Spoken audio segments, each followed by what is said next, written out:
Hello and welcome to Dicepunks, a tabletop role-playing podcast where we focus on playing full campaigns in less well-known systems. This week, Selden District copes with the aftermath of the death throes of PSS, while the Frontispiece Four organize, plan, and recuperate.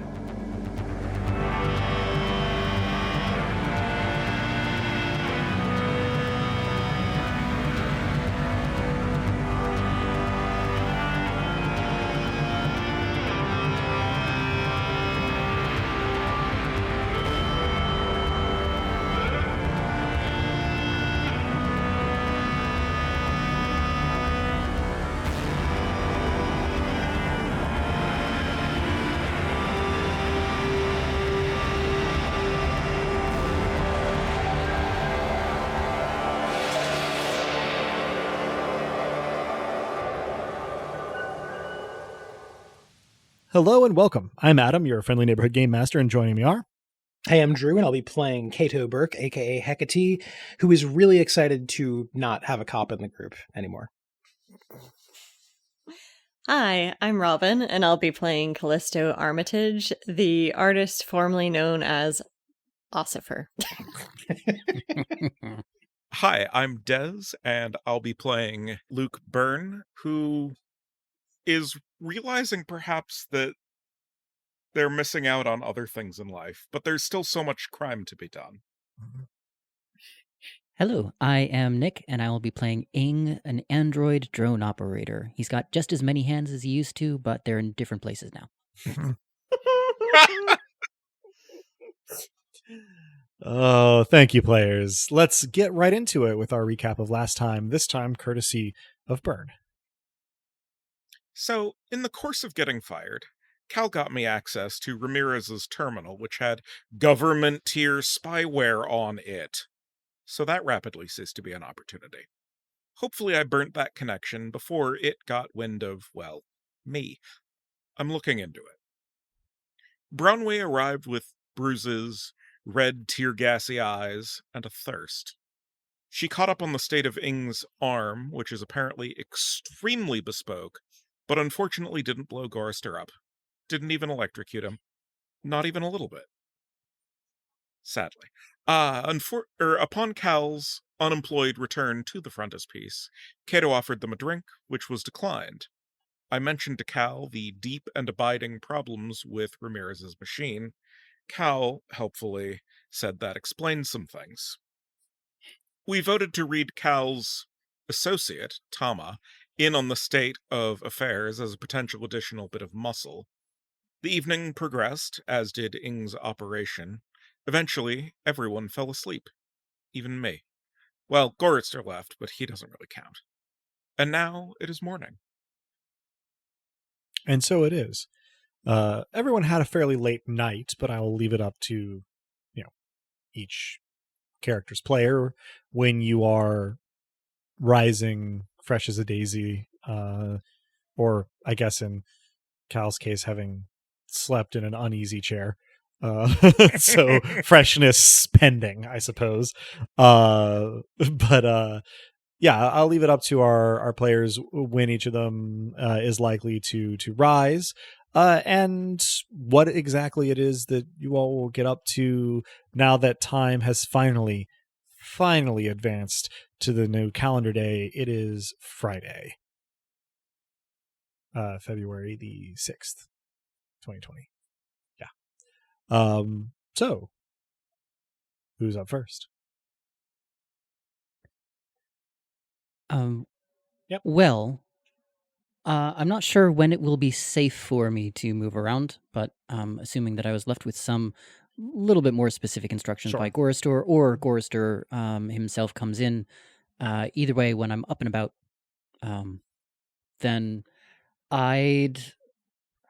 was I advised not to move it around, or maybe I can't move it around just yet, so right now it's maybe just dead weight, but... You were advised to spend the night in being as still as you possibly could, doing your rest cycle in that spot.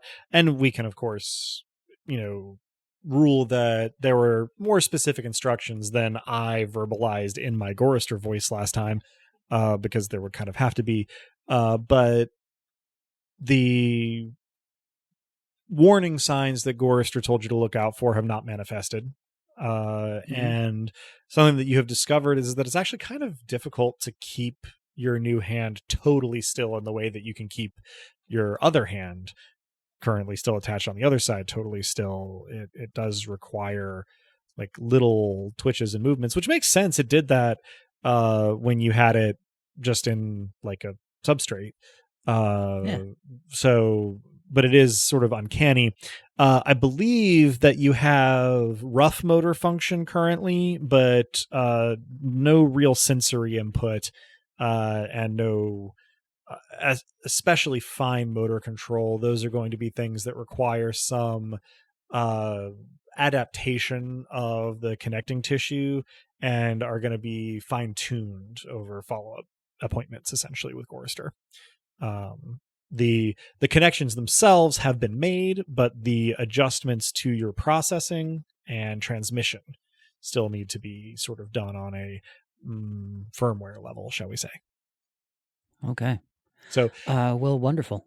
You can move it some, is the short answer. Yeah. Well, it feels very strange, much squishier than I'm used to. Keep needing to remind myself that it's quite fragile compared to what I'm used to. So yeah, kind of interacting gingerly, if at all, with the world with my left hand. But I'm curious whether this is, maybe too early in the day, but I'm interested in following up on Dev's invitation to join them at the nightclub. Yeah, well, certainly nightclub activities will not be apace, but sure. You have the name and the internet will afford the location if you wish to investigate. I am currently clicking over in a tab to make sure that I get it right. Canny Valley is the name of the club. Okay. I'll also send out a text to those that are not physically present, inviting them to tag along as well. Okay. I believe that everybody in all of the player characters plus Bronwy and Apacia have slept at the Frontispiece. So Apacia, proximal, if not precisely present. Apacia and Cal are like in the room that you are sleeping, so rest cycling in. Apacia arranged a little bit more comfortably than Cal, and then Cato and Bronwy are over in Cato's room, and Byrne is in Byrne's little hacker hole. Okay. And I'll fiat, if it's okay, that I woke up before Bronwy did, with the eye snap opening thought, do I have enough blood to donate blood at this point? So I am staring directly at the ceiling when that text message comes in. Sure. I will assume that Byrne, you are likely to not be an especially early riser this Friday. If God had wanted me to see the sunrise, he would have scheduled it for noon.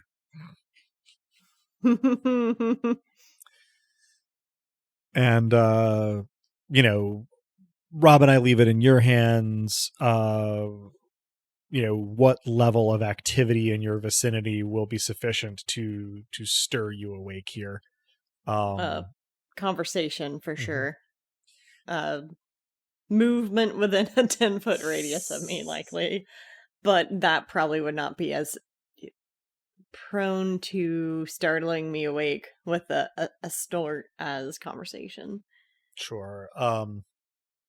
Apacia, for her part, sleeps through Ing coming out of their rest cycle, but I guess Ing, when you start like moving about the space,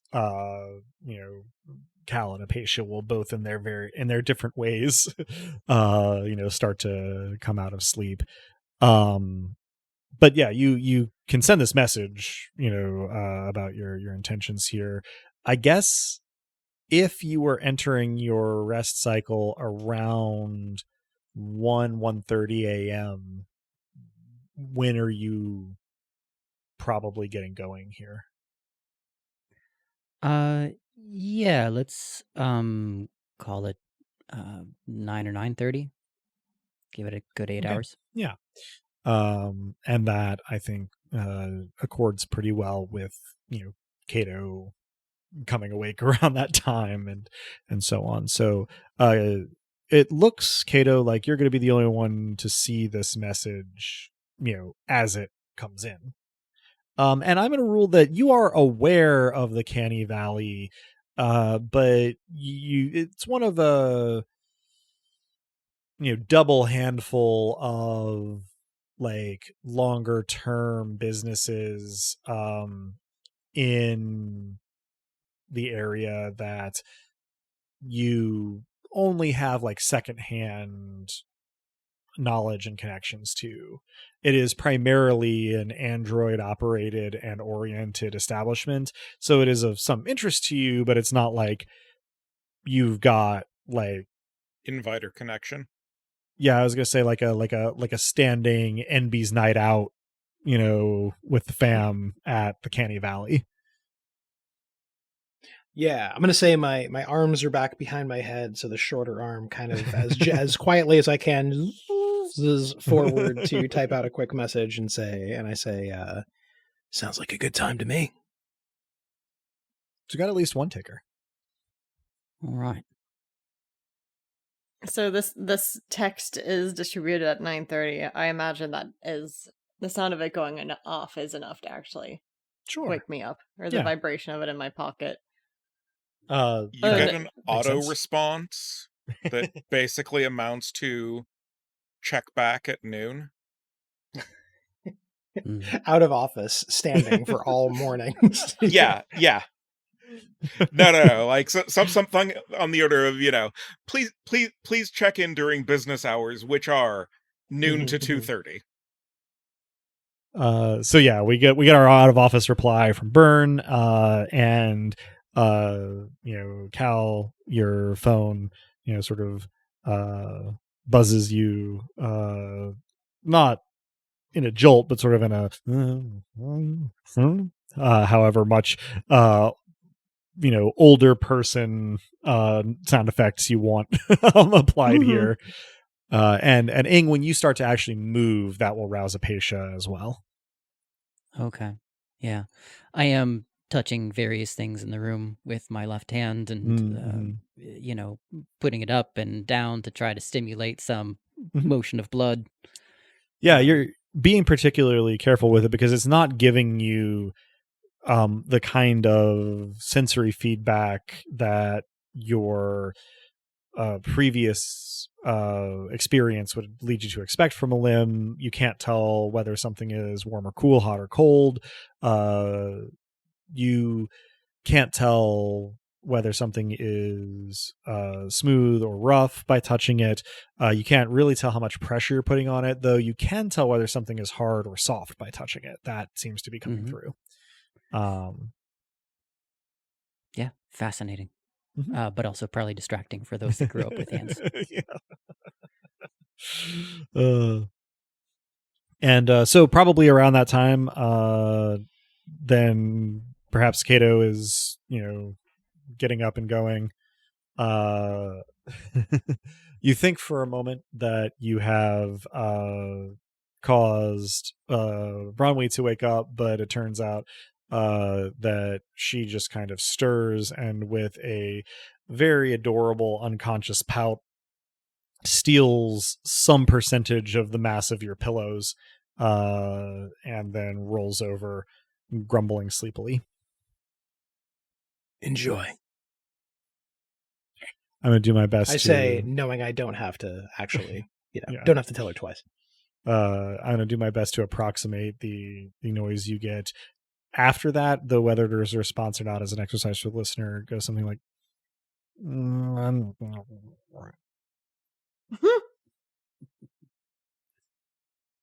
I exit the room quietly,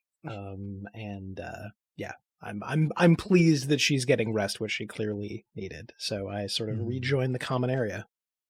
Yeah, and so everyone out there is now some variation on awake and stirring. Apatia, seems to be booting up might be the way to put it. She is moving, but her Augment eyes are currently at different unmoving focal lengths as she sort of like moves her head to one side to another and sort of sways in place. It looks like she may be another couple of moments before she's like able to carry on a conversation. Mm-hmm. I am also booting up, Yeah. but in a less mechanical fashion. I am frowning at a blank space in the wall, just staring, no thoughts. Mhm. Just trying to get my mind in order and shake off the haze enough to function. I borrow some of Burns' coffee and distribute it to the group. Even yeah. unconscious, it's my coffee. So yeah, you become the coffee fairy for a little while, and I take the lion's share. yeah, I was trying to decide if Apatia takes any. I think she probably does, but basically it says, don't pour me a whole mug, or maybe just let me have a little bit off the top of someone else's. It's a little caffeine perks me up. A lot of caffeine makes me a nervous wreck. I'll finish whatever you don't want. She nods with a bright smile that is somewhat bleary, and sips a few sips of coffee, and then hands you the rest of it. And in relatively short order, everyone is about as caffeinated as they intend to be. Is there anything that anyone particularly wants to make sure they do or say before caravanning over to the Canny Valley? I will note that whenever I rise from the chair, it is slowly with great effort and a lot of discomfort. Mm-hmm. I take a look at the books, as it were, and figure out how I'm going to pay Gorrister that hazard pay, while worrying a bit and stretching exactly unlike a cat. Yeah.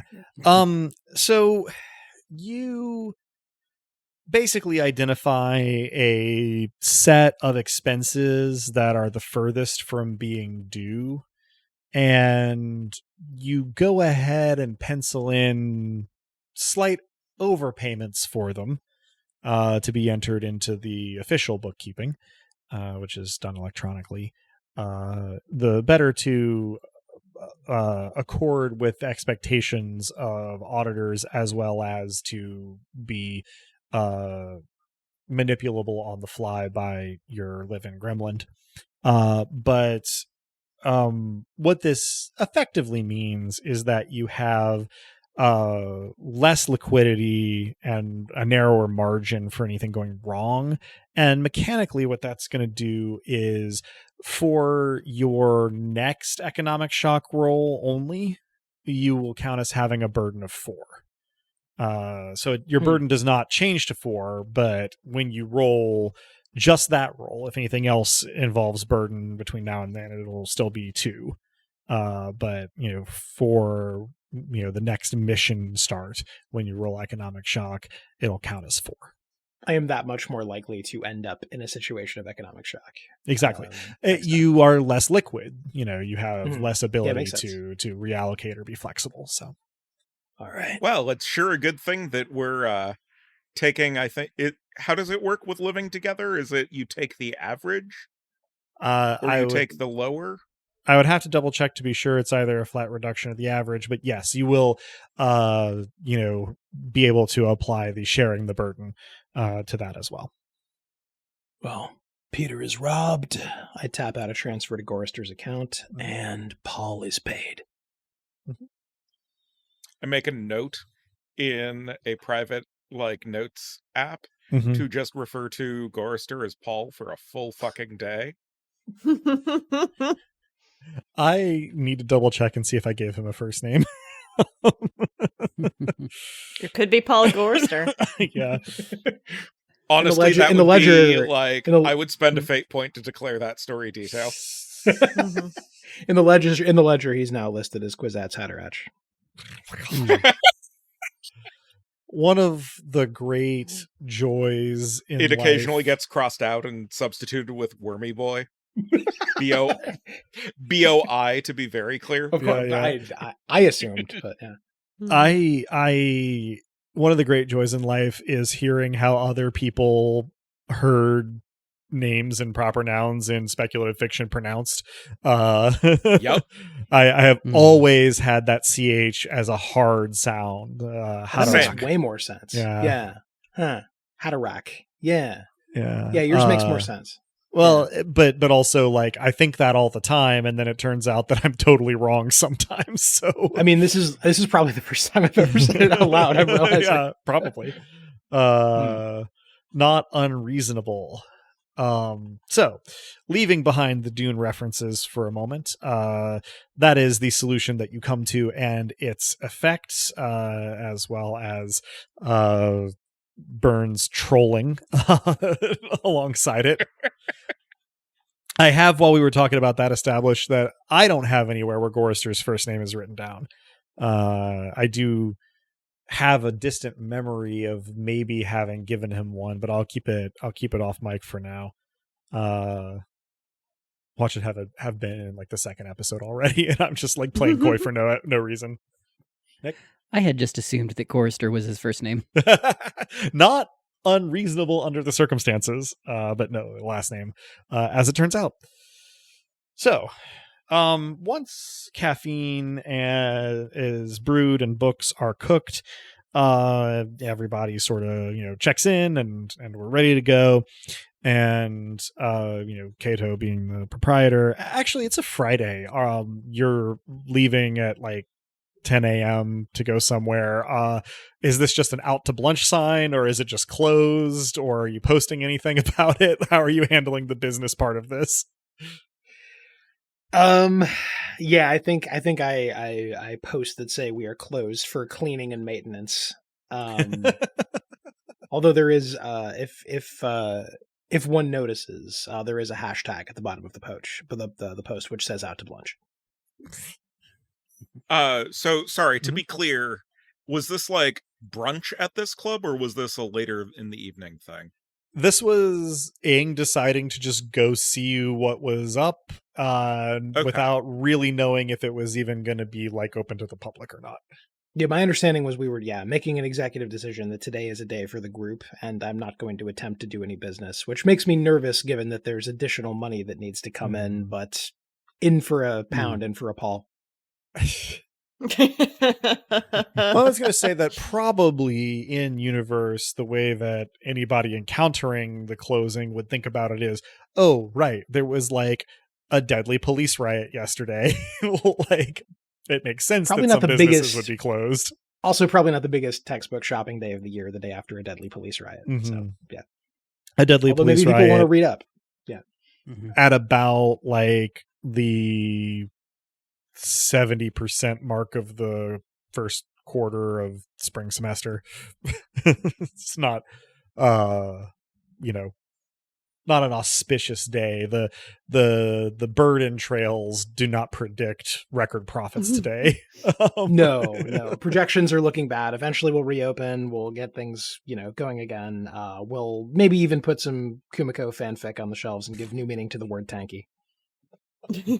Damn. Nice. I love that.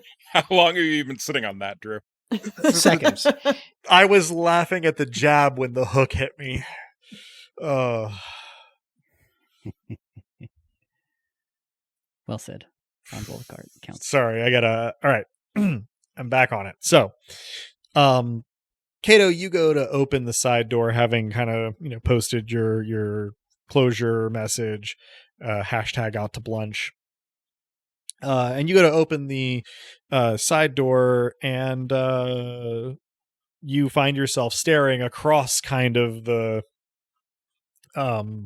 width of the alleyway here at I guess you wouldn't probably know her by sight. But Cal, you'll recognize her as Tama. Has come by, and can I retcon something? I Because suppose I thought about. I'll run it by you first, but I think in the spirit of things, Cal might have provided coordinates like behind the back entrance to the I believe that was stated. Oh, okay.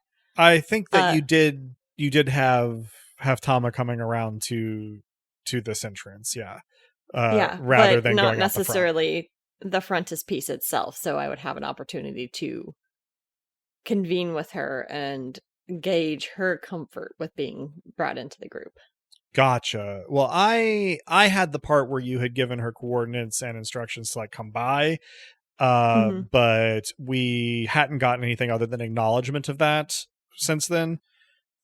So what I was going to have her doing currently is trying to figure out if this was the correct door. And so, if it's not what you as Cal would have done in an ideal world, I think it's perfectly reasonable to, if you're willing to, say that, right now, and much less so yesterday evening, Cal is not necessarily operating at full capacity here because of the kind of days that you have had recently. If that's acceptable. I am comfortable with that. Okay. So for the listeners to be reminded and to introduce the other characters, if not the players who were here for it before, Tama is a somewhat older woman, maybe not quite to the degree that Cal sort of like gives off older vibes, but shall we say this, looking at Tama gives you the idea that she's older than me, and I'm not particularly young, officially into middle age, and has a fairly prominent scar kind of to one side of her left eye, and just enough to kind of like pull the left side of her mouth a little bit on her face. She has sort of short dark hair that's slowly going to gray, and a sort of medium complexion that gives the impression of being weathered, dark eyes, and a very solid presence. She's not actually bulky, but she gives the impression of strength, and she is currently wearing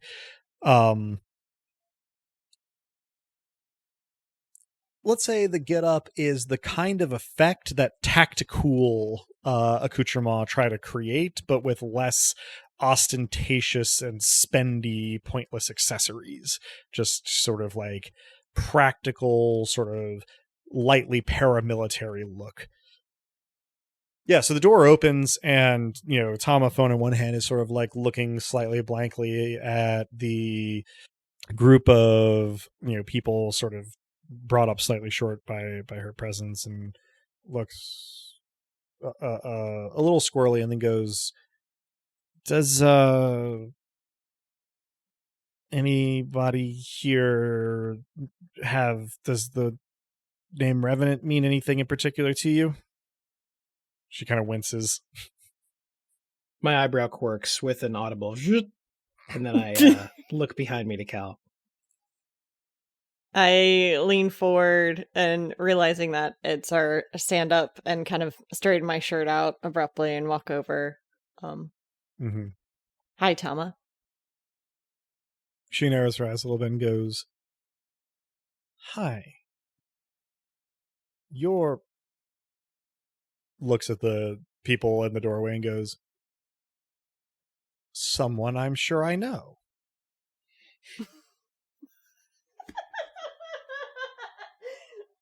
I don't know why that broke me as much as it did.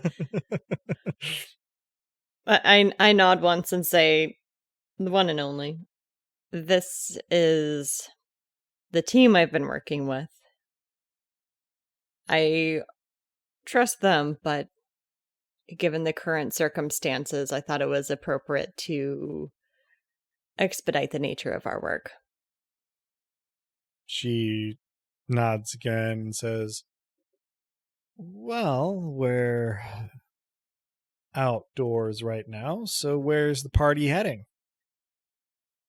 I look at Ing. Yeah, Canny Valley. Heard of it? Her eyebrows sort of do a big journey toward the top of her forehead, and she goes, yeah, rumor has it that it's Law Zero money laundering operation. Well, that's interesting bit of news. Just going to meet somebody over there. Not really in the mood to live it up right now, so hopefully we can get in before the crowd and, if it's open at all, just have a conversation. She glances at her phone and goes, yeah, I don't think it'll be crowded just yet. With a tone of extreme understatement that I may or may not have carried across in my line read, so to speak.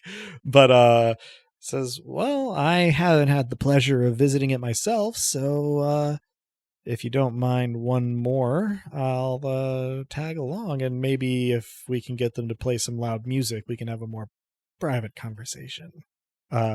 When Tama grins, the scar has an effect on it, but you get the feeling she's playing it up to make it look like more kind of wicked. Right on. Tama then. Name's Ing. Pleasure. You I straighten abruptly, like I'm suddenly remembering myself, and quickly introduce the party. mm-hmm.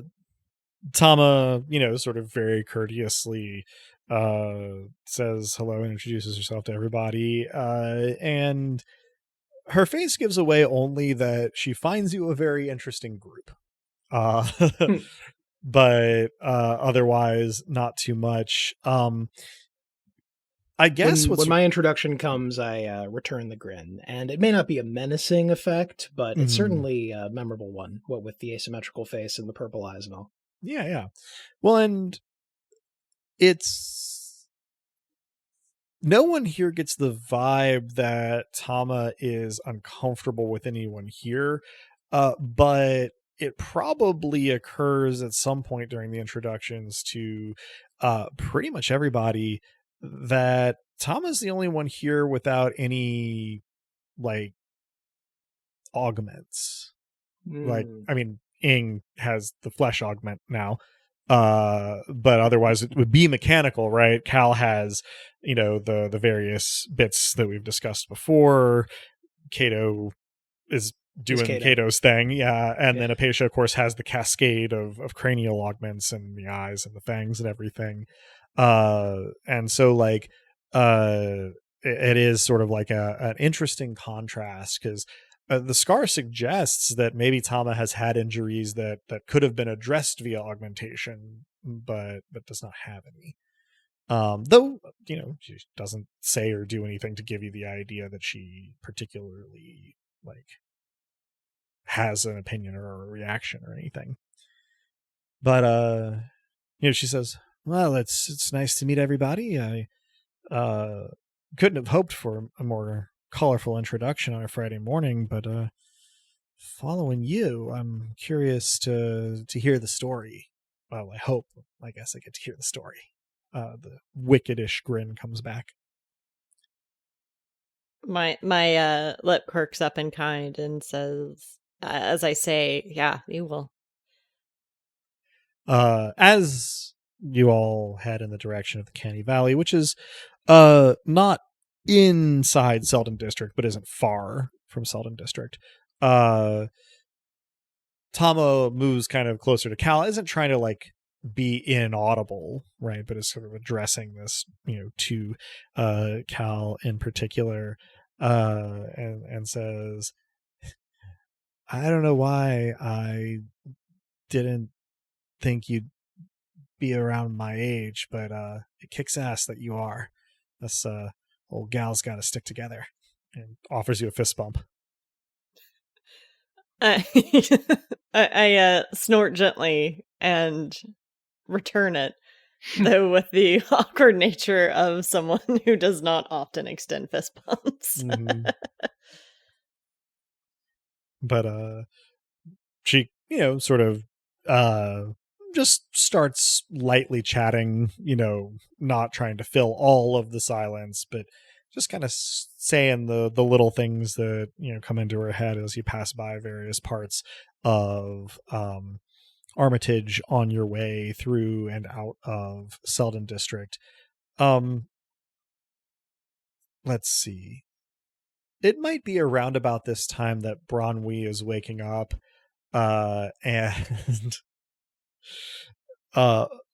you may or may not get up at this time, Byrne, but you probably will be awakened enough to sort of decide that by Bronwyn at one point going, "Hello?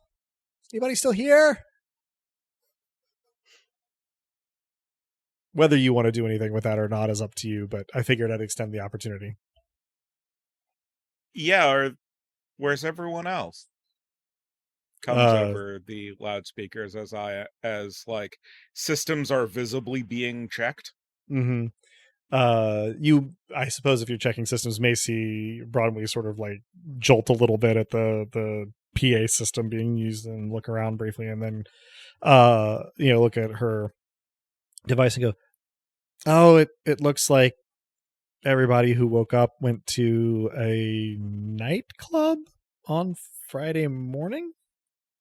Well, they left us some coffee. It doesn't seem like it's too stale." You convey the most important information. Thank you. I try. Pours herself some coffee and then adds approximately that much sugar as well. In due time, those who are out and about arrive at the Canny Valley. As a building, it was clear that this was originally constructed to be like a first floor with maybe up to 3 businesses and then subsequent floors of residences, but it has now all been turned into this nightclub. It is sort of painted in like a high gloss, sort of like metallic shade of like grays and blues, like a gradient from blue to gray up towards the top, and has some very, what's the word I'm going to look for here? Very on the nose color choices for neon, sort of, Matrix and Blade Runner, evoked here. And says Canny Valley, nightclub, dance hall, bar, grill. Nice. Grill is in quotation marks. None of the rest of it is. Just grill. The doors are metal sliding affairs, no windows in them. But it has a sign that says, doors open 9 p.m., ID required, and then Friday through Sunday cover charge, and then lists an amount that's, not quite the equivalent of 1 cash. Otherwise than hours signage, there are some schedules and flyers and things kind of posted somewhat haphazardly in the vicinity. For instance, you learn that Rococo Basilisk is going to be performing tonight and tomorrow night. There are a number of other acts that are going to be featured evidently next weekend. It is unclear what kind of act this is, but there's a performers of some kind under the name Icon Ogasm, the apostrophe. Strong. It seems like a relatively happening space.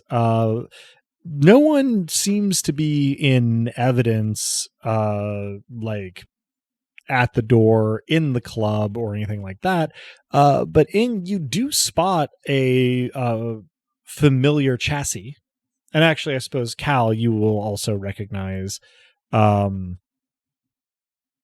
the android EMT who helped to tend to QLEX Entwistle outside of the Event Horizon offices just yesterday, if you can believe it, the number of sessions that's been. Is just kind of off to one side, seeming to loiter. Still, though, in the EMT gear. Hasn't said anything, hasn't approached you, but is looking in your direction. All right. I'll noticing this EMT, I will go over and introduce myself because I think that we'd just seen each other from a distance before. It is likely that they overheard your conversation with Dev Random as they were close by, but you didn't exchange any words with them. Whether or not Nick remembers it, Ing would almost certainly remember hearing Dev call this individual Mebby, which I will spell in the side chat here. They don't say anything as you approach, leaving you to make the opening gambit. Okay. No, mate. Name's Ing. Couldn't help but notice the good work that you were doing the other day. So Dev Random has like kind of an LCD plate on the front of her face to emote with. Mebby does not have any such thing, and in fact has comparatively fewer facial features than most androids.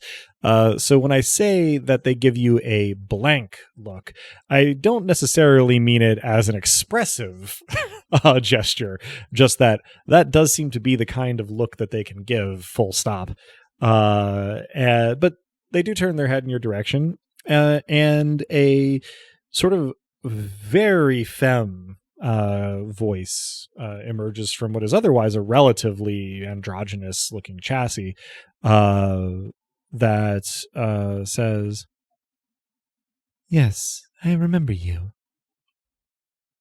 How can I help you?" Well, really, I'm just here to see if I can knock on a door, introduce myself to Dev, have a deeper conversation before club opens and things get busy. But, I'm here to network and get to know people. So, here we are. There's me. These are my mates. Your mates? Well, I don't mean this as a complaint or a problem or a criticism, but I can't help but notice that you're the only android in the group. Are they also here to speak to Dev, to network? I turn to the group, allowing them to speak for themselves. I nod in a exaggeratedly mechanical fashion. This time, instead of making the servos as quiet as possible, I make them as loud as possible. This involves moving your eyebrows quite a lot, but fortunately you can vibrate them a little bit without actually going like all the way up and down each time, so it doesn't have like a sarcastic overtone. Now I want to know how... to 11. See, I'm thinking instead about eyebrow vibrato. Eyebravado. Bravado. That's my kind of bravado. Perfect. We're almost rapping at this point. we're doing well. Robin. I also nod, but pointedly cross my arms so that the augment is on top of the crossed arms.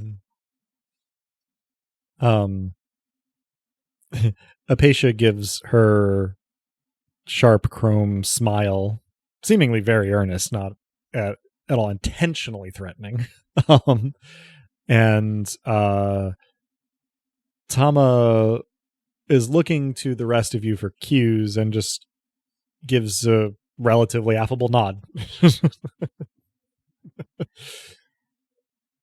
Yeah, well, I'll grant you that. I don't have many android friends, but we're better to meet them. Mebby makes sort of a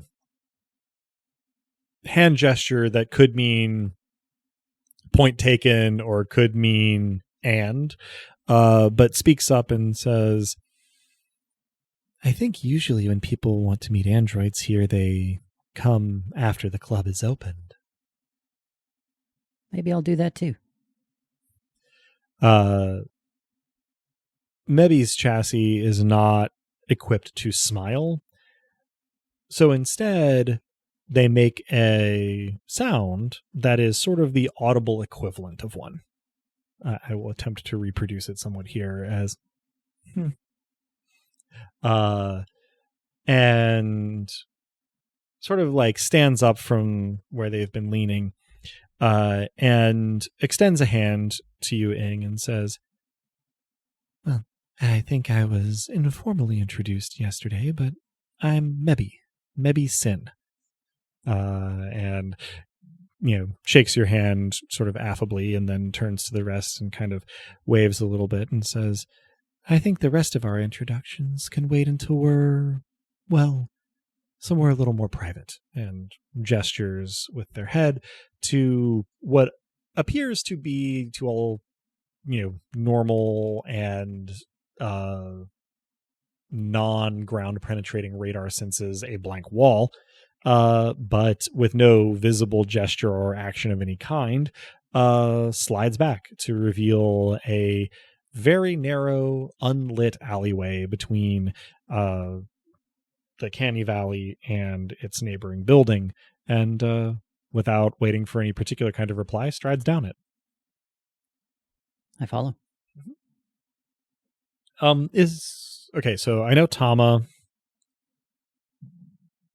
I guess it's probably come up before, but I just want to make sure.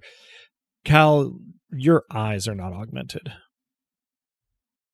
Right. Okay. You will have a lot of trouble seeing once you pass this threshold. Everybody else probably does okay. So Cal and Tama are sort of like feeling and squinting a little bit. But for everybody else, as soon as you sort of enter this little alleyway,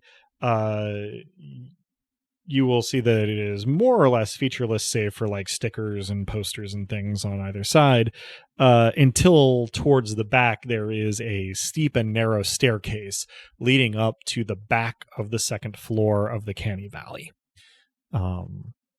Unusually, very unusually, it is made of wood. There are... There is wood on Grand Cross. It is used mostly for like finishing in construction, embellishments, countertops, some furniture if it's fancy. Stairs are almost always either metal or plastic.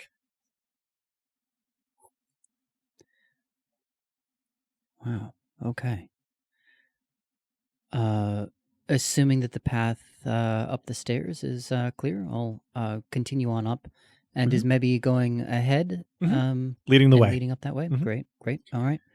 So continuing to follow, keeping my eyes open, not darting around, hopefully in a very conspicuous way, but just keeping aware of my surroundings. You get to the top of the stairs. There's a very small landing, and then to your right, 90 degrees, there is an equally narrow door, much more typical of the construction of the station, that is currently slid open. Mebby is standing in on the other side, sort of gesturing everybody into a room that is dimly but not atmospherically lit. It isn't warm, mood lighting. It's just, sort of very stark, almost industrial lighting at a very relatively low level for the space.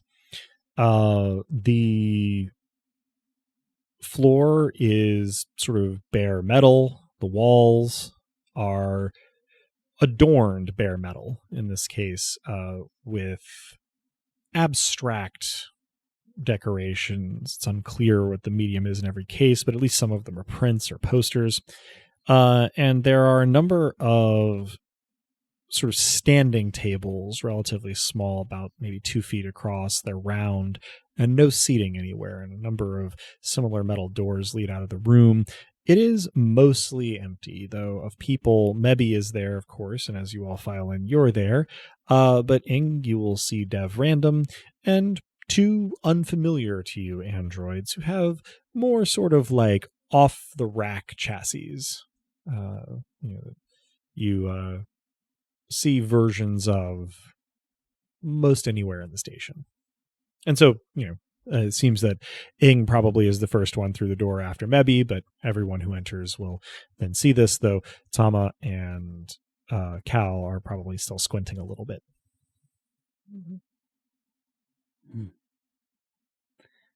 Iconic. So you said that there are the two kind of off-the-rack chassis, and who else is in this room? Dev and Mebby. Dev. Yeah. Right. Okay. Dev, pleasure to see you. Thanks for making the time. I have spent the time since we decided to come here trying to remember what I did for Dev Random's voice, and I have not remembered, so apologies to listeners who are going, what? That's not what Dev sounds like. Well, it is now, I suppose.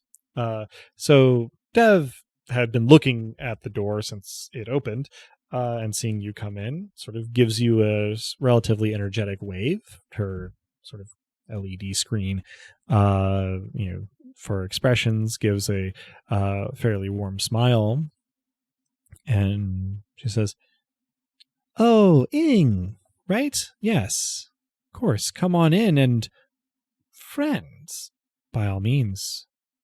And sort of gestures you over in that direction. The other two androids stay quiet for now and give body language of being a little nervous. By means of diffusing tension a little bit, I either introduce them or allow them to introduce themselves. We're just collecting ourselves in the wake of the excitement yesterday.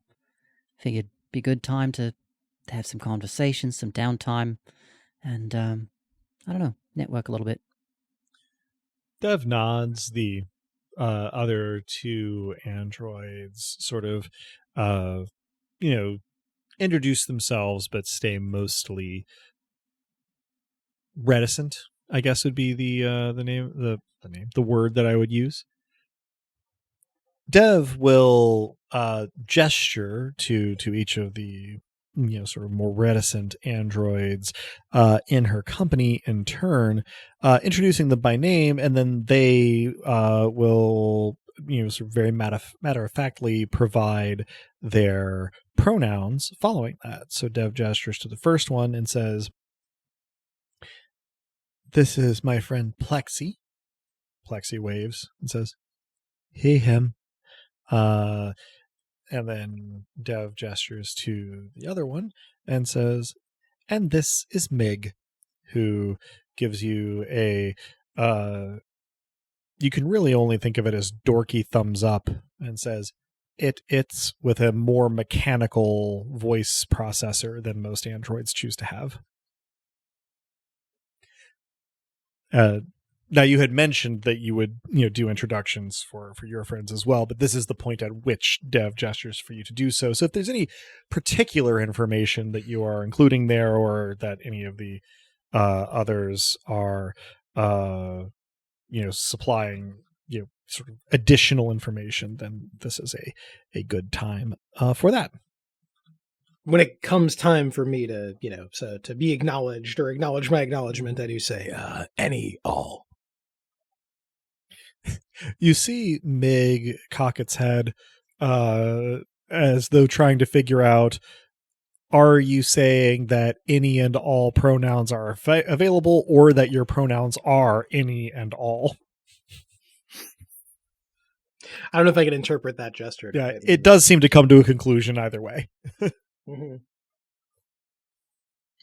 Taking a cue from this, whenever it's my turn to be introduced, I say she, they. Thomas stumbles at least a little bit. Just She, her. Does the group finally have a queer or a straight person? I don't think that has been made entirely clear, but also you may be forgetting Gorister. We don't know anything other than As I that. said in my recap, Gorister doesn't really count. I mean, fair enough. We know that he was we strongly inferred that he was attracted to Apatia. That doesn't mean that he's right. He could be bi. Yeah, exactly. But he could be some flavor of trans for all we know as well. You know, I think there's a lot we don't ask about Gorister. Yeah, I was gonna say I think what we have is we that don't he talk is about Gorister. No. I think what we have is that Gorister, up till this point at least, has been the only candidate for perfectly cishet, but no conclusions. In any case, after introductions have all been made, in the meantime, Mebby has sort of closed the exterior door and moved over to where the general gathering is, but said nothing further. Dev says, well, now that we're all acquainted, what brings you to our back room today? And then, sort of her LCD faceplate smirks and she says, oh, travelers. Yeah, well, at this point, I kind of wish that I had a grand agenda, but honestly, you just seem like the kind of person that I'd want to get to know. And especially with things getting so interesting around here, it seems like the time not to isolate. Since we're here in speaking in private, I suppose that I'd also add that I suspect that we share the opinion that not everything that's illegal is immoral.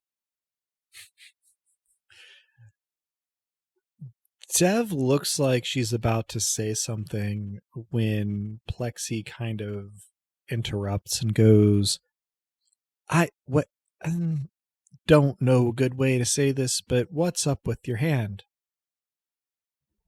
Ah, yeah, you noticed, did you? It's new. I'm the hand isn't new. Shocked it took me this long. Yeah, it's meant as a bit of a wake-up call.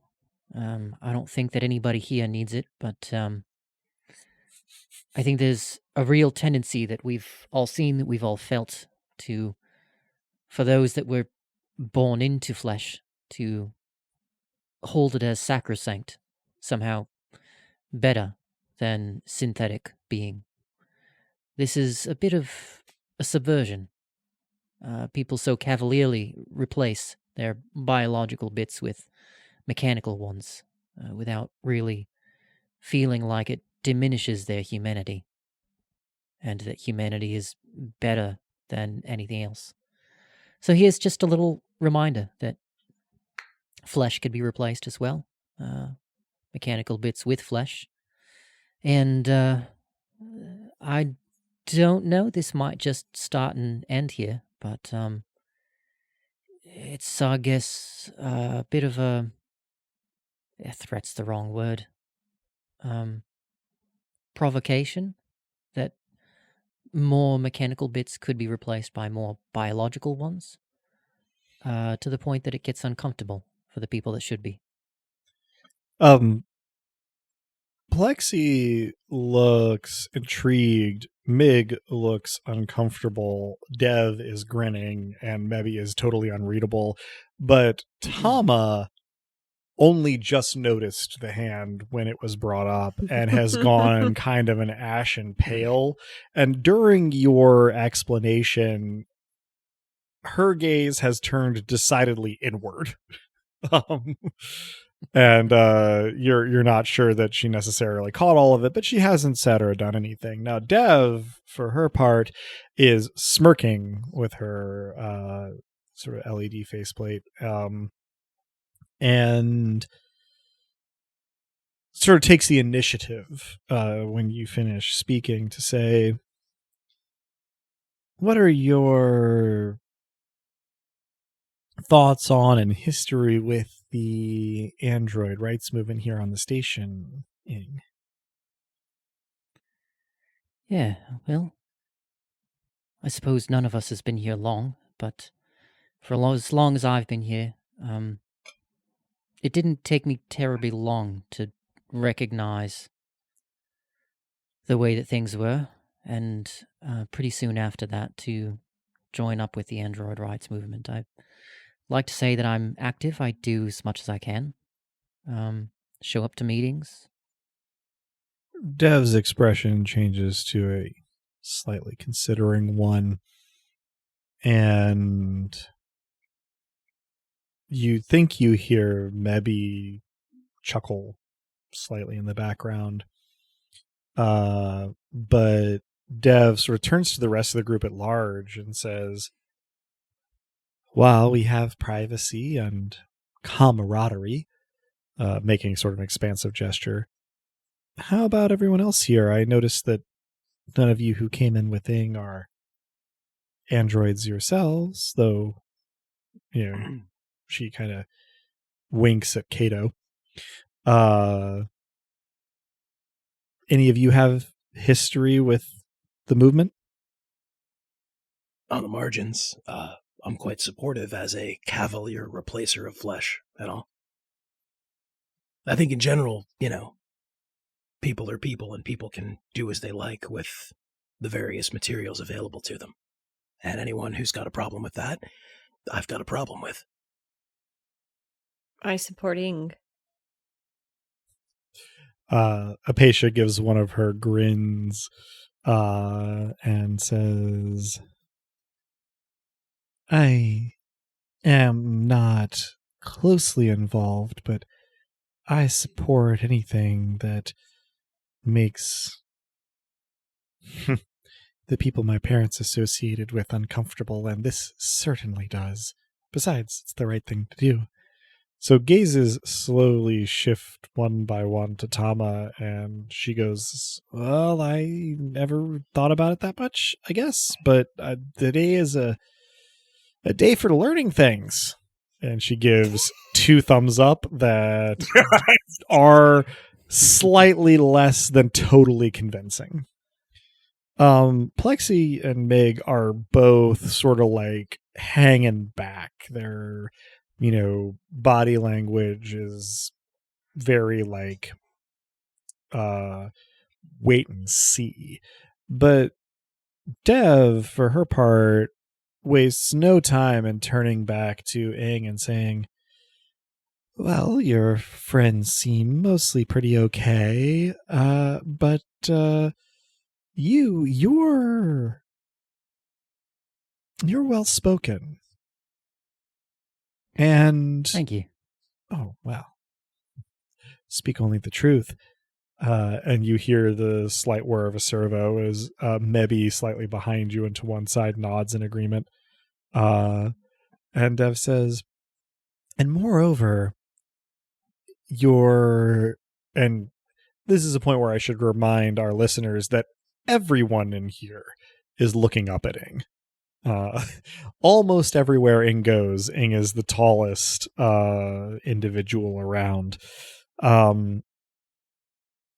Dev says, you're imposing but gentle. You give off vibes of being approachable, and I like the idea, at least, behind the whole thing with your hand there. She glances across the assemblage here one more time and then says, all right, well, we're in private.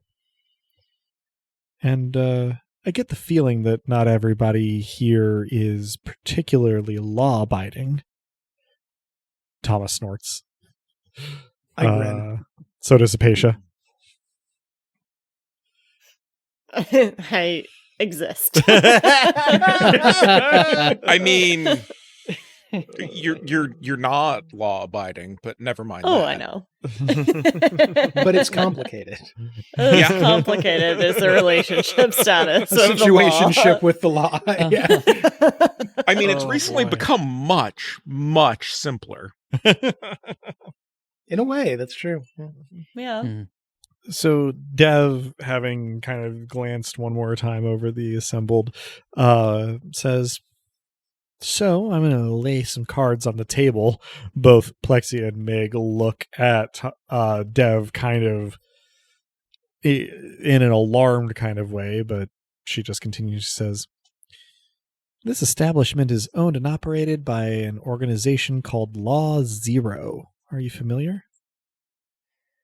I'd like to say yes, but I only know what I've heard, and I suspect that that's not half the truth.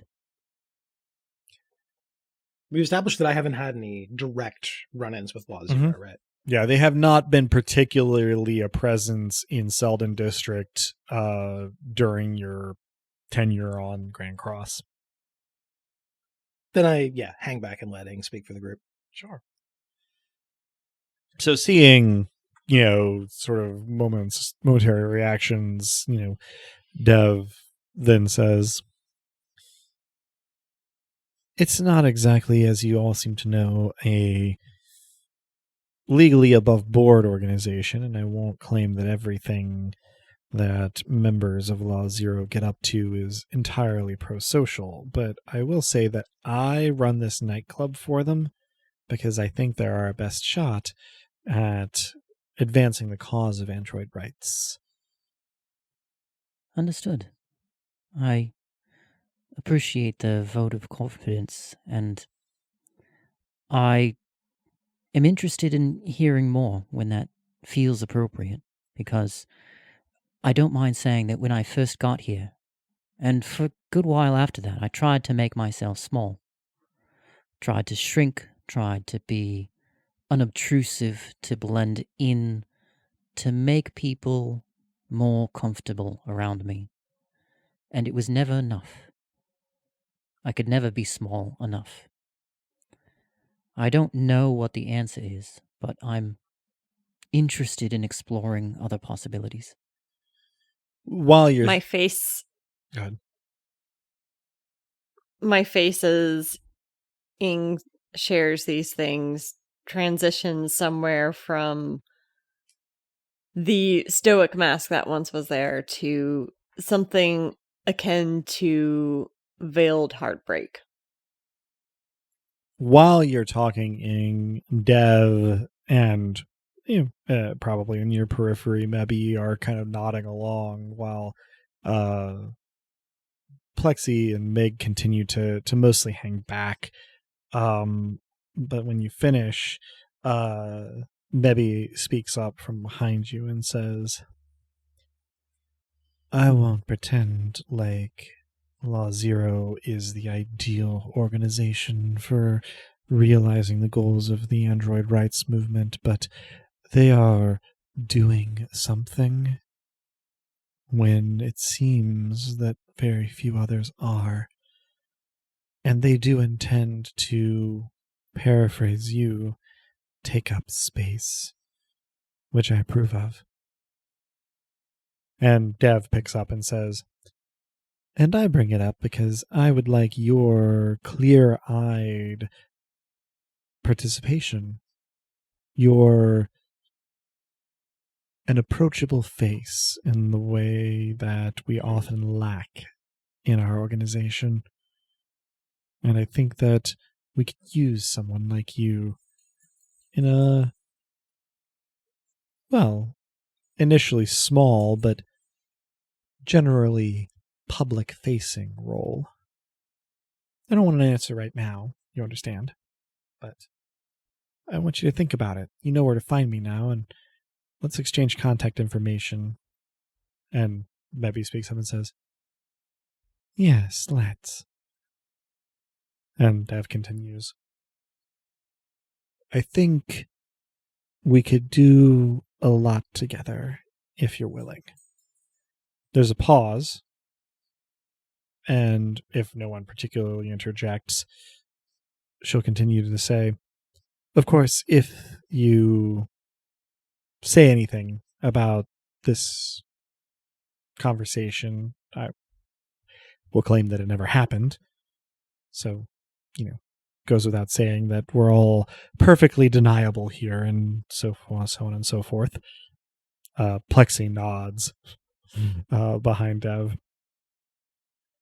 But, Dev continues, if you are willing and you prove to be relatively trustworthy, you and your friends, then you can see about making this an ongoing relationship. I think even beyond the cause of android rights, we might have some goals in common.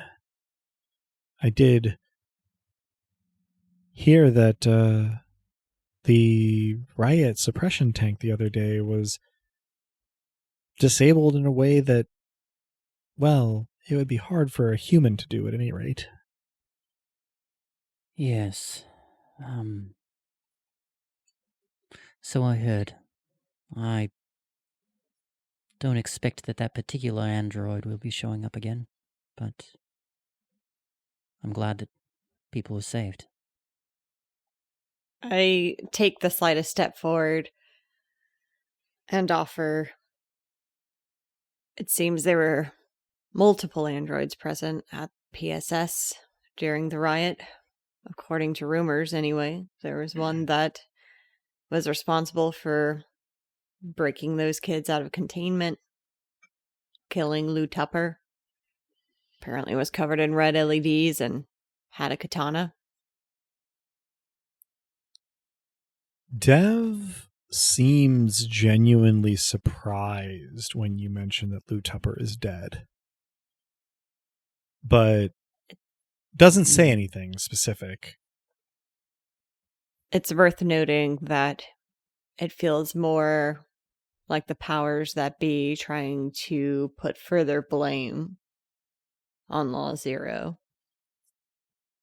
Dev takes the surprisingly human gesture, sort of like rubbing her chin, and her LED faceplate looks thoughtful. And she says, well, that's good for me to know. What say whoever's interested comes back after we open officially this evening and finds me at the club for a private conversation after you've had some time to mull some things over. At that point, we can maybe do some more information sharing and make some plans. Well, thank you, Dev. You've been incredibly welcoming and forthcoming. I will think further on our potential for moving forward together. Mm-hmm. I should also mention that there's one member of our party that's not here. If we do end up doing some work together, if you've got any need for someone that is able to get past firewalls, we've got a gremlin. That is more or less the sound that Dev makes, and from behind you and to one side, you hear Mebby go.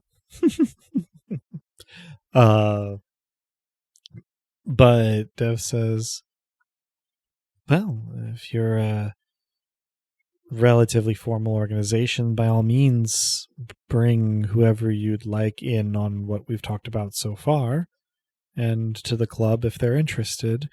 We need allies, and I could do with some answers, and I think we can, productively collaborate, if nothing else. In the meantime, I do have some, and she sort of gestures casually over one shoulder toward where Plexi and Mig are sort of lurking, giving muted reactions to the conversation as it goes on. Do have some business to attend to. Not that I am not enjoying you all's company, just that there are only so many hours in the day. Shall I see you this evening? I'd look forward to it. See if I can scrape up the cover. She nods. She says, maybe we'll see you out. We don't distrust you. It's just that the door only opens for authorized personnel. Of course. You see Mr. Snuggles. Say hi for us. Her LED faceplate grins and she says, I can't remember the last day I didn't see Mr. Snuggles on. I'm glad you're acquainted. And then, waves bye to everybody. And, of course, you all have agency over your characters, but maybe we'll guide you all out if no one is doing anything else. At the door, maybe we'll catch your hand, your metal one, Ing, and tap you on the forehead with a finger, saying, just in case. And you're given the disconcerting sensation of having Mebby's contact information added to your memory banks without any sort of offer confirm step. Wow. Okay. Ing adopts a surprised posture, nods, and moves along. The Good to door see you will again, Mebby. close, and Mebby gives you sort of like a little finger wave as the door closes. By this point, I will assume that, Bronwyn has been up. Byrne, did you stay you up? mentioned that I would be aware, like, we've exchanged coffee. If you yes. But I suppose was just making sure that you weren't like, slinking back into hacker sleep afterward. I have done as much, so I figured it was possible that Byrne might. No, I think that sort of awake and tired of the day already, sort of existence by the coffee machine.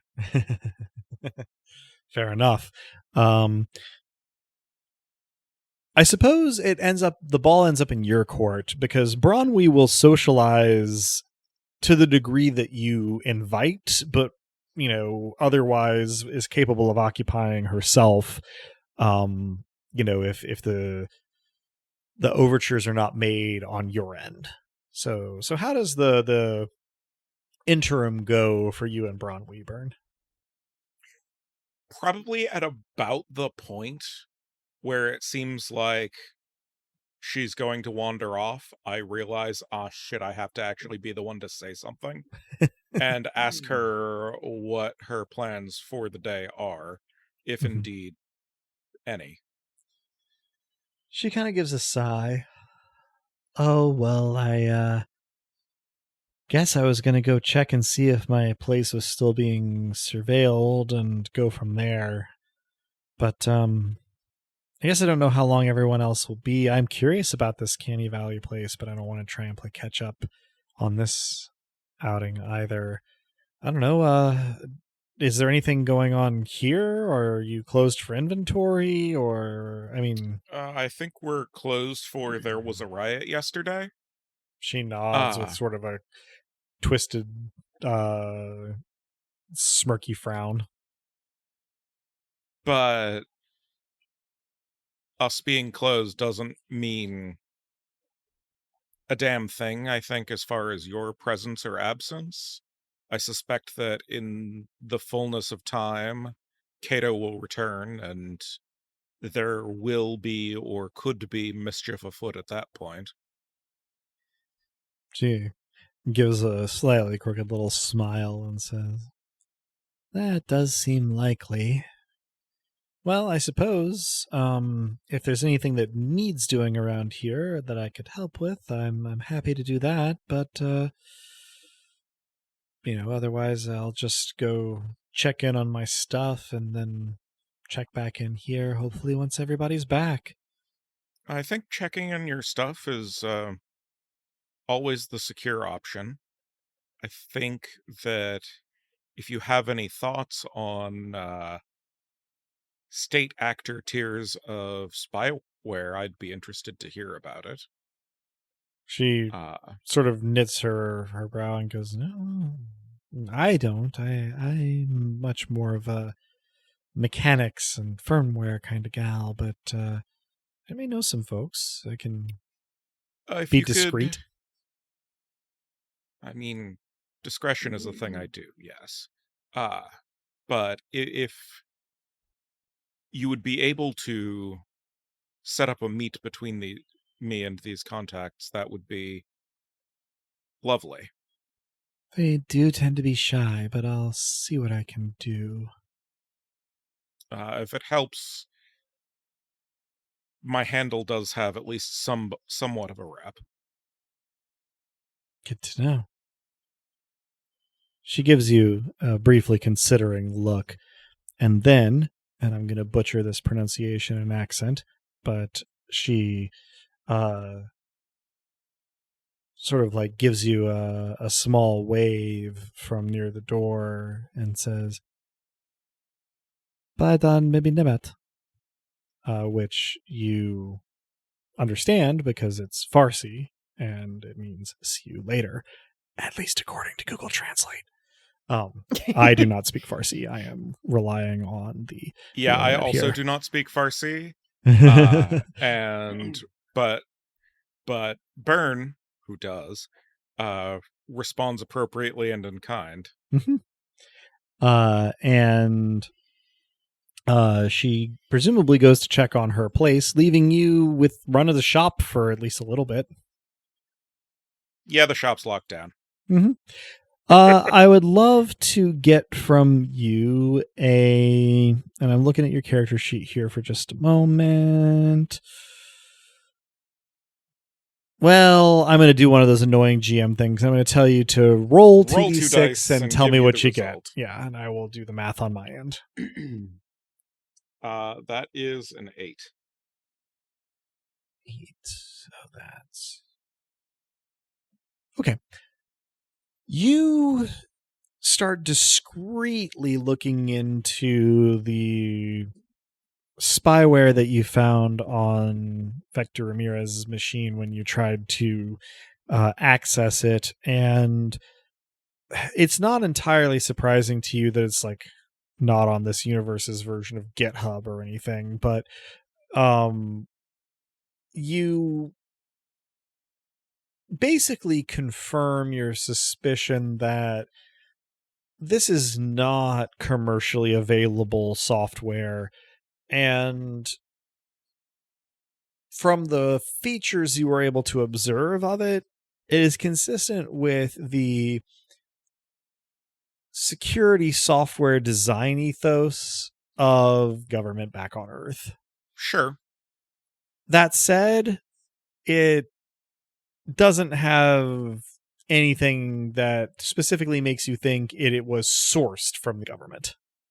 So it could have just been personnel overlap in some fashion. Yeah, it could even, I mean, the way this stuff goes, it could even have been like various different layers of national and corporate espionage sort of playing telephone with one another. Grand Cross as a layer makes this actually kind of even more difficult to trace specifically because it's, you know, a multinational, multilateral effort to get the thing up and running. So if this is station government stuff, God knows what the lineage of this software was. Sure. At the very least, it does confirm to you that you made the right decision in burning the connection when you did, because this is fairly aggressive in its software design ethos.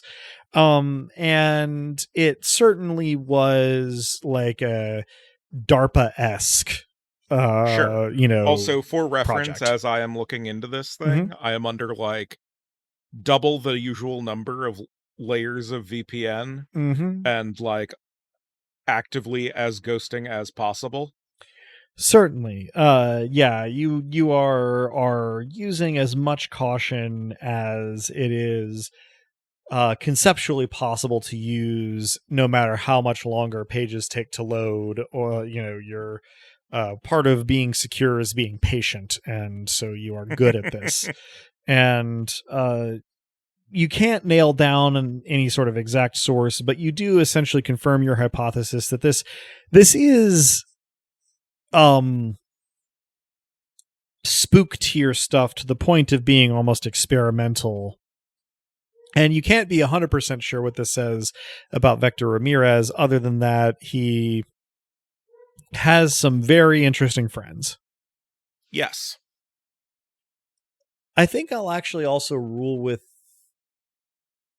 the roll you made that, like, you're kind of able to confirm just by sort of probing lightly that this isn't typical of PSS terminals. This is pretty unique to Ramirez, which you probably thought was the case, but you are able to confirm. Good to confirm. Who the fuck is this dude? I might actually, like, start some very light, similarly guarded, finger-walking inquiries. Sure. Give me another 2d6. Tell me what you get. I will apply bonuses as necessary. All right. Why did I move those 2d6 away from me? That is a 10. Okay. Not doubles. Thank you for clarifying.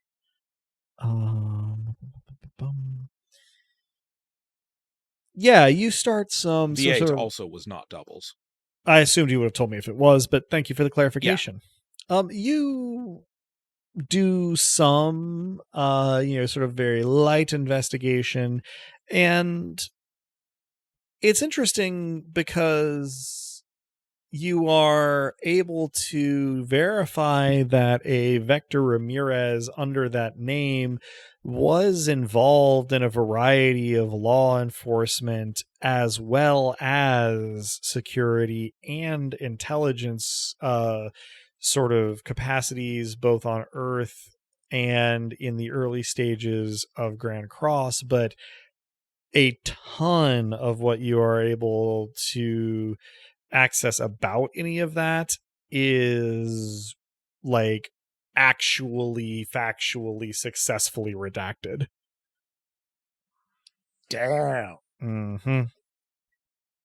Don't love that. That probably at least gets you to where the rest of the party is exiting the Canny Valley. So let's briefly hop back over to our other player characters. Now that you're back on the street, what's your next move?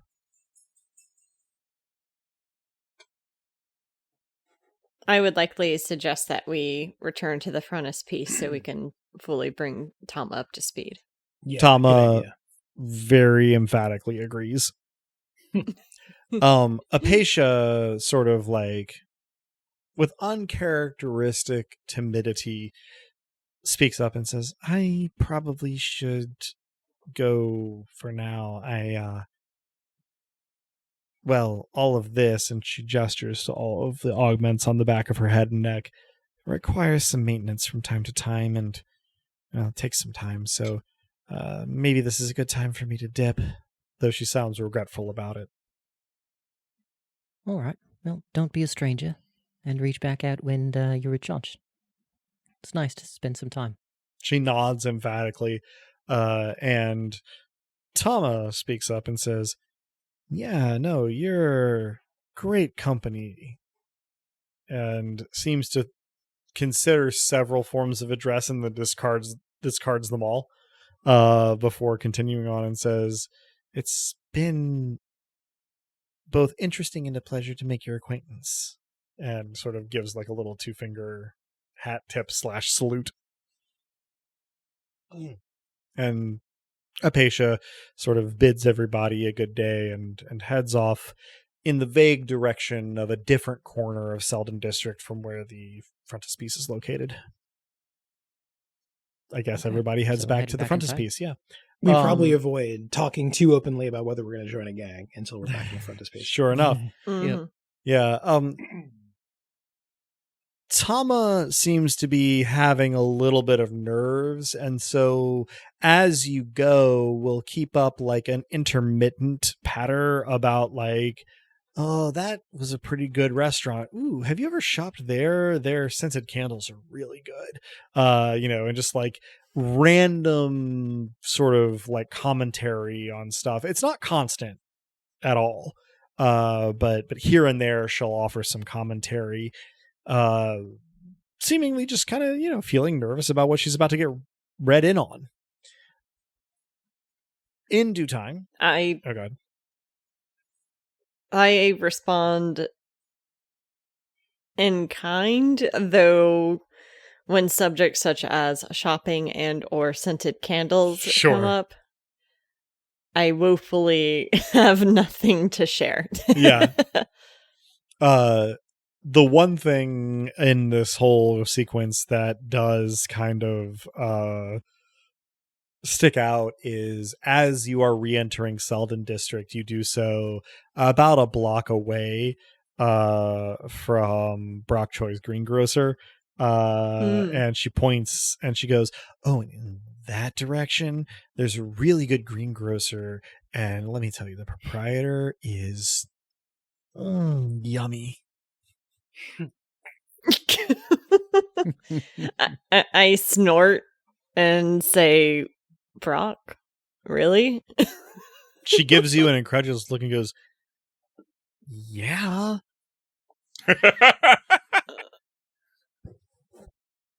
I mean, he's not like stylish, but have you seen those shoulders, those forearms, his voice? I nod in the way that someone who definitely has not noticed those things would nod. Tama's grin approaches impish.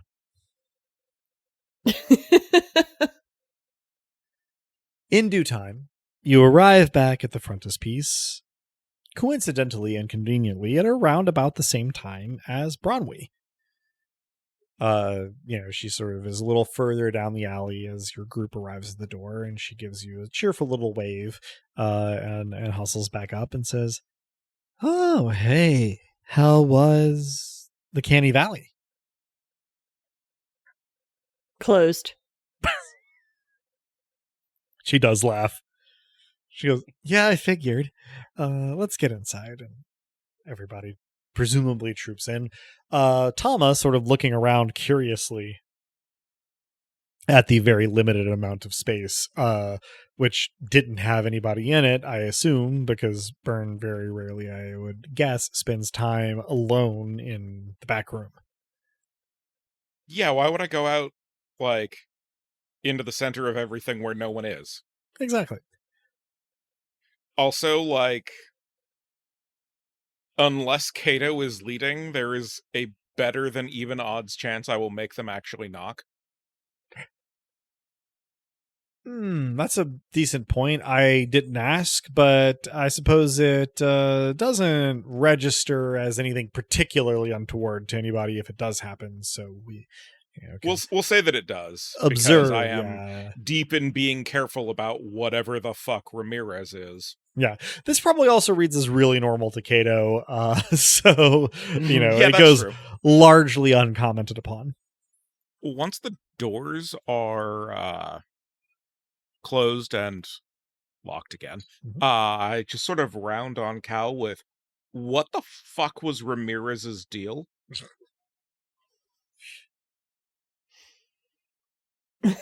I His hold up information has been redacted. Yeah. I cannot stress the degree to which that is difficult. Mm-hmm. God, you are so fucking unhelpful.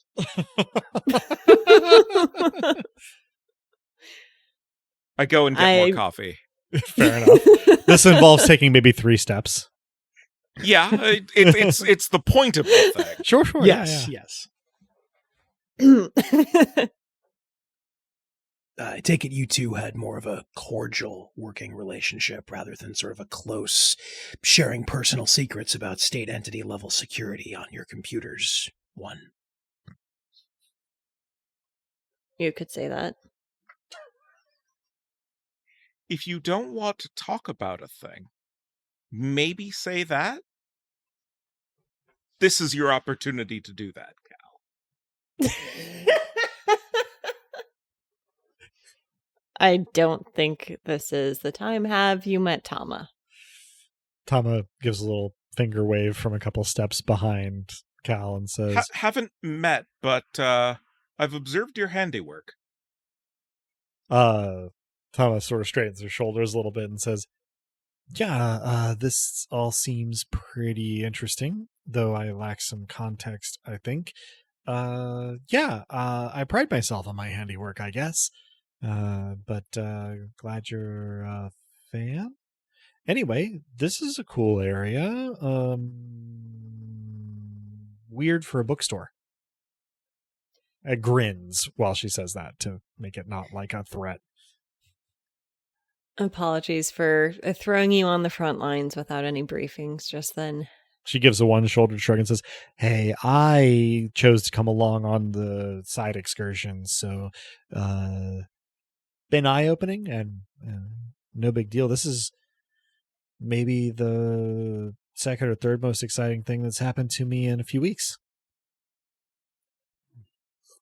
I once again introduce everyone, but this time with their sort of function attached to it. So Kato, I say, is a fixer. Bird, I introduce as the teenage hacker. And then Ing as... I specify matchstick. In case it gets any sort of reaction from Tama. It gets a blink that could mean anything. And then I give a very specific and yet still strategically vague breakdown of more or less everything that has happened. I leave out very critical details. Don't mention Ramirez, of course. I do not ever refer to myself as the Revenant, though it is heavily implied, obviously. I do not mention my role in the PSS, but rather mention the mission to take them down internally, more or less based on a protest that was mishandled prior to their formation, and then give a pretty decent insight into what I was up to at the riot without, again, aligning any of my work as a PSS officer. But rather my pursuit of the android, Tupper's death. I leave out the fact that Ing took out the tank, but mention that I was present for that, and sort of taper off from there. Yeah. I'm going to make a roll on Tama's behalf here. And for what it's worth, while you are doing this, Bronwy is like going through like 2 cups of equal parts sugar and coffee, and sort of grinning at some points and kind of chortling at others. Also of note, of course, when I'm bringing up anything that has anything to do with Maddie, I refer to it just more clinically, like there were deaths at a previous protest, and following up to bring justice to those who continue to be put in a position of power. So yeah, the usual withholdingness. Sure.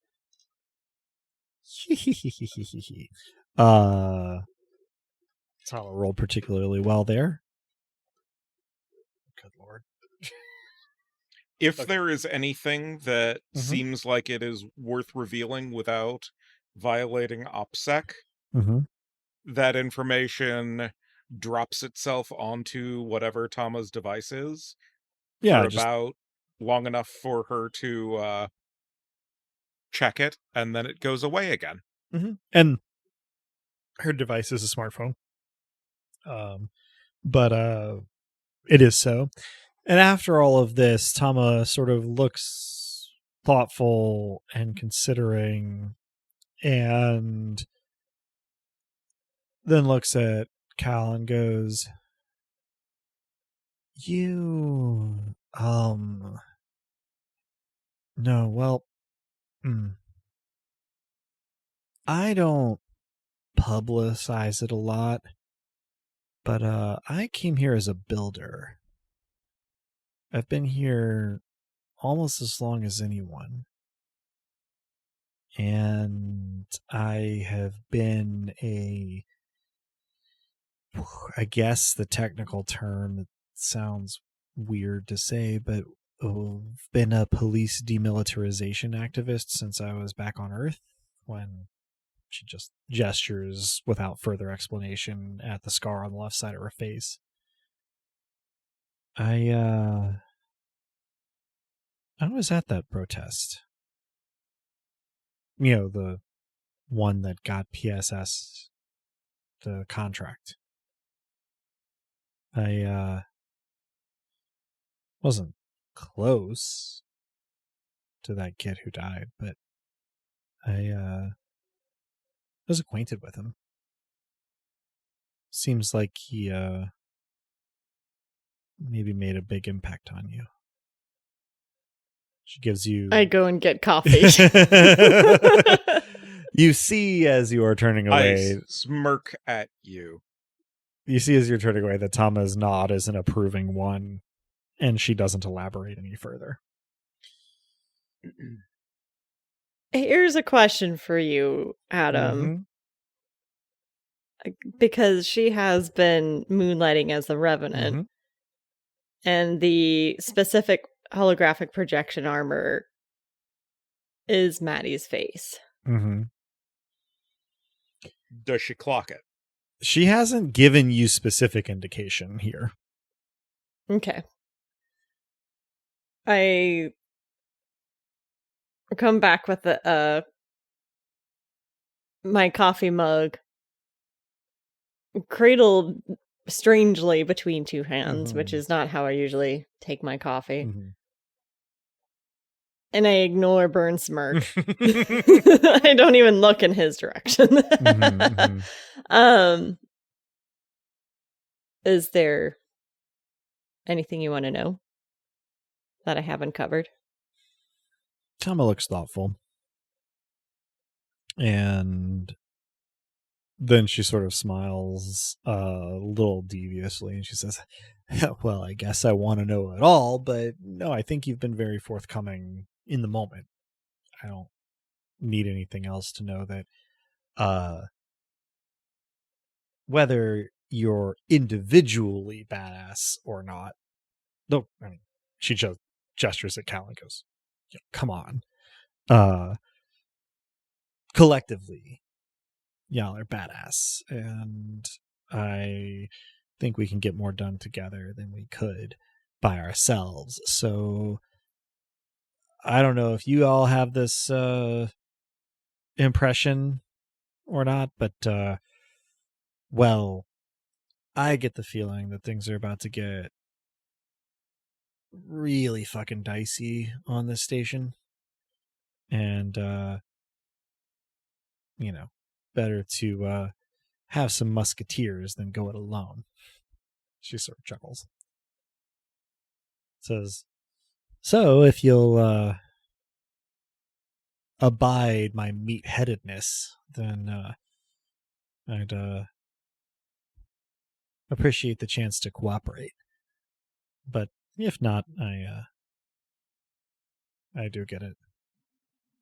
So I don't know how useful I'll be, but seems like we're probably going to do more as a group than I do by myself.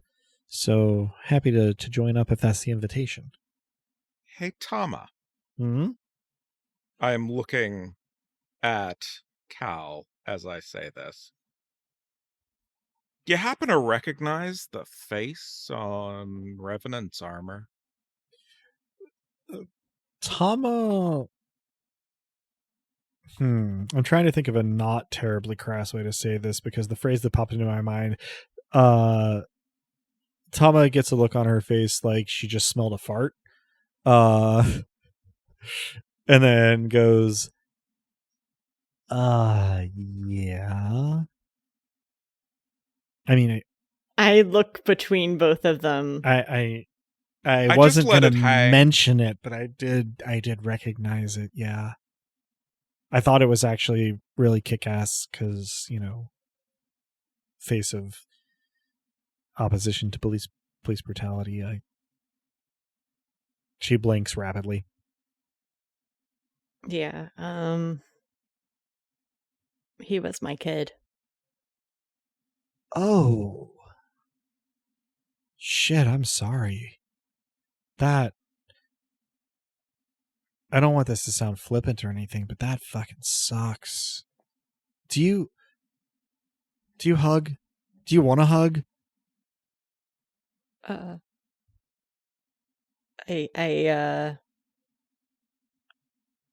guess. She gives you a big bear hug. Oh my gosh. She is shorter than you, but she does manage to sort of like very slightly lift you off the ground with this bear hug. Briefly, not for a long time. While I look go ahead, startled and kind of give the awkward distant relative hug back. yeah. As she's putting you down, she goes, "I'm so fucking sorry. I really tried." Her voice is a little thick while she says that. If Cal is in a place where eye contact can be made, I will just sort of raise my eyebrows in a very "told you so" gesture. I kind of shrug a single shoulder in Burns' direction and then focus in on Tama. Tried? I mentioned I was there, right? I was not close, but I kind of saw it not quite in time. And I tried to get there. I'm sorry if I had. I don't know what I could have done, but I wish I could have done something. Well, thank you. I don't feel like I should be thanked, but I also... This is all pitched pretty low. It's not like no one else can hear it, but it's sort of, the tone conveys that it is like kind of supposed to be between the two of you. And after kind of struggling for a moment, she goes, I think about it a lot, actually. I've done pretty well actually keeping people safe over the years, but that's one of a handful of really significant failures, and oh man, I really wish I could have done something. You and I both. She gives a slightly bitter chuckle and says, that's both comforting and not, but... And she sort of straightens up and raises her pitch a little bit and says, that's why I guess we're all in this together, right? So we can get the bastards. And then turns to look at Burn first and then the rest of the group, and then, so who are the bastards in this case? What's our plan? I want to suss out who attacked Tupper, Rule Outlaw Zero. PSS has been running scared from them for some time. I've got something of a list of people who were responsible for allowing that situation to unfold and then giving the power to the wrong people. Tama gives a vicious and feral grin and says, I'm in then.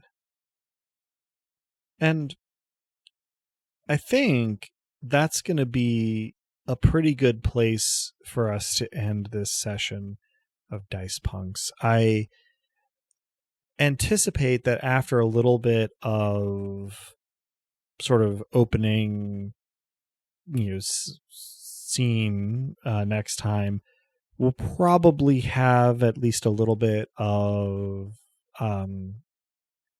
more sort of like time lapse is the wrong word, but sort of sped up time to cover. So be thinking about what you'd be getting up to with a series of days at your disposal.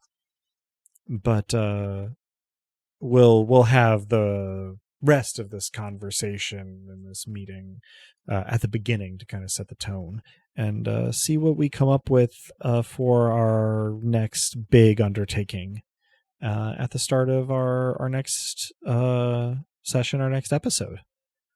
I think that given the pace we've been going at, it's appropriate to give everybody one experience point for this session. So go ahead and mark that down.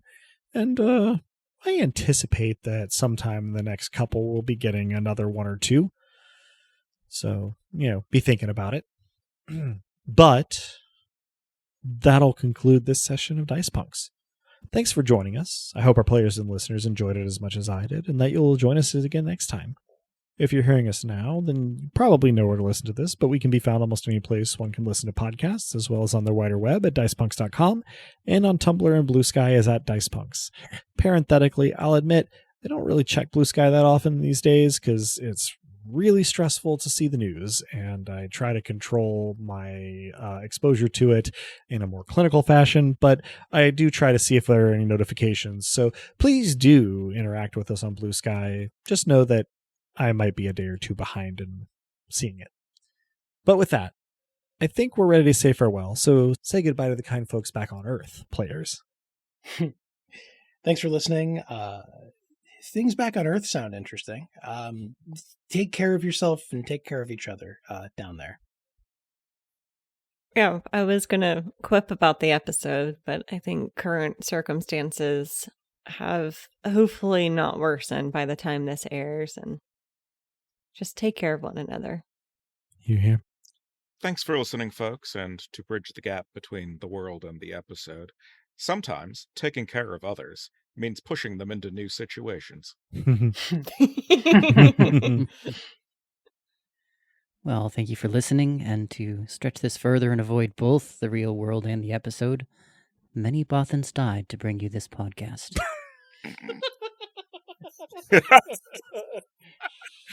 We are not actually part of Star Wars canon. Please, God, no. No. My understanding, I haven't watched season 2 of Andor yet, but my understanding is you still never find out who or what a Bothan actually is. No. I think they just straight up murdered a bunch of Bothans and then pretended that was part of the mission. In any case, as the poet once said, grief is the light. Grief is the light. I can't deny. I'm afraid of you.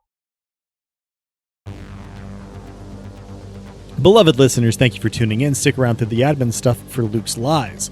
The music in this episode, Augment or Die, is by Emerson, Boatwright, and our very own bookmonger, Drew. Check out their other work at the link in the show notes. Editing on our rad new cover art was done by Joanne, who has appeared on the podcast now and again. Check out her work around the internet, where she goes by Anything Sews. Site design and graphics for dicepunks.com are by the one and only Officer Armitage. Well, Armitage, anyway. Robin. Hardwired Island is by Paul Michevic, Freya Erling's daughter, and Minimum Janda. You can find Hardwired Island at etten.itch.io/hardwiredisland. Links to the system and authors can be found in the Punk Grimoire section of our website, dicepunks.com. Thank you so much for listening. If you liked what you heard, that's reward enough on its own, but if you're so inclined, you can help us out by rating and reviewing us wherever you listen to us, telling your friends who you think would like us to give us a listen, and even by heading over to our Patreon at patreon.com/dicepunks. We have fun rewards available to backers, including a patron-only Discord and access to the Dice Peaks After Show for episodes 1.1 and following. Regardless, we hope you tune in again, and until then, remember, subtlety is for cowards.